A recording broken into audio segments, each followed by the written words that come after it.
Hey, what's going on, everybody? So just want to do a quick video here. I'm going to call this a 60,000 mile review of my 2012 Jeep Wrangler Sport. First time I've done a video like this, but I thought there were some things I could talk about in this. This is my first time owning a non-European vehicle, although I think you could probably consider most of the parts in this car to be European anyway. Engine, transmission, most of the electronics. So I guess in a way it is a European vehicle, just not a European name. But yeah, I just want to show you, highlight some points, maintenance, things like that, at least my experience with ownership so far. All right, this is it. Like I said, it's a 2012 Sport, which means it is a base model, pretty much. You know, it comes with the Steelies, did not come standard with a hard top. The only option I think this car actually has is air conditioning. Manual windows, manual locks. It's also a 6-speed, which I wanted because I hate the 5-speed automatic that Jeep still offers. They really need to go to an 8-speed automatic, which I think they're going to be doing with the new one. It's going to be probably a ZF 8-speed that everybody's been using for a while. I've had this for just 2 years now. I bought it with 19,000 miles on it. It was pre-owned. I believe it was leased. But so far it's been pretty freaking reliable. It's never left me stranded. And maintenance wise, I haven't really had to do anything to it. I mean, it's only 80,000 miles, but compared to a lot of other vehicles you can buy, you would have already spent thousands of dollars just maintaining it. So really the only things I've done on this in terms of maintenance are oil changes, which I've done every 5,000 to 7,000 miles. I use an OEM Hanks filter, and I've been using Pennzoil Platinum 5W30, which meets the Chrysler spec. This thing does not burn a drop of oil, and I have driven it pretty hard in some cases. Take it to under hood. Another great thing, no hood latch cables to worry about. Alright, so under the hood, you know, everything is stock. I have no ambition to put a cold air intake. Basically, it already is a cold air intake. The air box is about as far away from the engine as you can realistically get here. I try to keep the engine as clean as I can. Of course, it's a daily driver, so it is what it is. Like I said, most of the European stuff in this car, a lot of Bosch stuff. You know, I believe the Pentastar, which is what this engine is, had been a co-developed engine between Daimler and Chrysler at some point, because I believe the new Mercedes V6s are basically the same engine, or at least the lower half of it is. I don't use the OEM air filter. I use a K&N drop-in, clean it every 30-40K. It's a lot cheaper than buying brand new OEM filters. It's the only thing I would say probably worth upgrading to.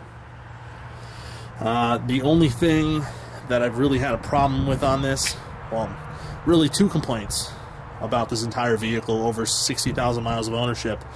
Number one, both of the catalytic converters failed. It's kind of hard to see, but they're right down there.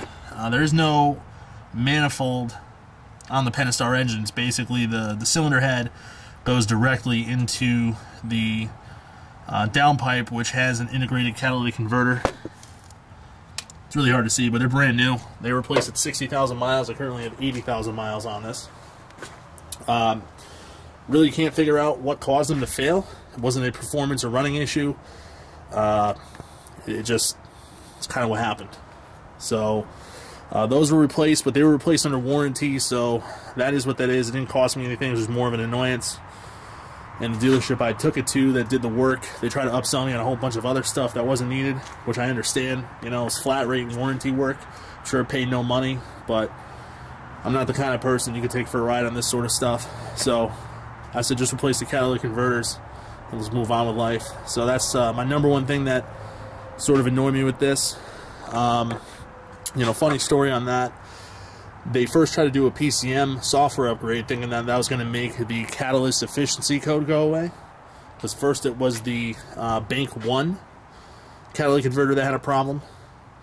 After the PCM software upgrade, it became Bank 1 and Bank 2. So clearly the software upgrade that I told them not to bother with didn't do anything. So it is what it is, I guess. Also, kind of another thing that annoyed me, I'm not going to do it right now because it's kind of cold outside, but the U-joint that sits right here for the soft top, didn't check on it when I bought the vehicle. Both were broken, and those are about $45 a piece, somewhere like that. I have not yet replaced them because they're a total rip-off, and they're also prone to breaking. Not the best design. So should have been made out of metal instead of plastic. And of course, if you slam the top down, that's probably how it breaks, but whatever. You know, interior wise, really nice thick steering wheel, leather. You know, for a base model, that's kind of unheard of, so they did a good job with that. Of course, it's only the 2-door. Did not see the need for a 4-door. There's a decent amount of storage with when you fold the seat down, so I've used this to carry all sorts of stuff around, which is partially the reason why I bought this. You know, but like I said, outside of oil changes, have not really had to do anything maintenance-wise on this. Surprisingly, the stock shocks are still in good shape, although I have noticed a little bit of ride degradation over the last 10,000 miles, so I'll probably be swapping those out. But other than that, this has been a pretty rock-solid vehicle, fairly low to maintain. Parts are not expensive for it at all. You know, I'm doing also a spark plug change soon as well, so I'll have a video out about that. And when I update or upgrade the shocks, which I'm probably going to do Bilsteins, I'll do a video on that as well. But that doesn't appear to be too challenging on this. So, like I said, you know, that's just my quick 60,000 mile review on this Jeep. I drive it every day, pretty much. I've hauled stuff in it. I use it as a work truck. I use it to move tools around. I use it to move car parts around. I use it to do stuff for the house.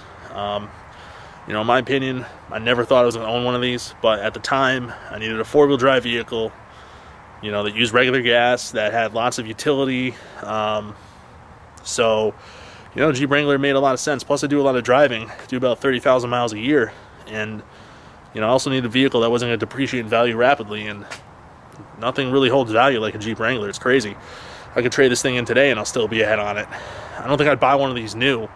If you buy one that comes off a lease, you know, you're basically paying for the depreciation, or you're basically not paying the depreciation on the vehicle, and you're paying what it's worth.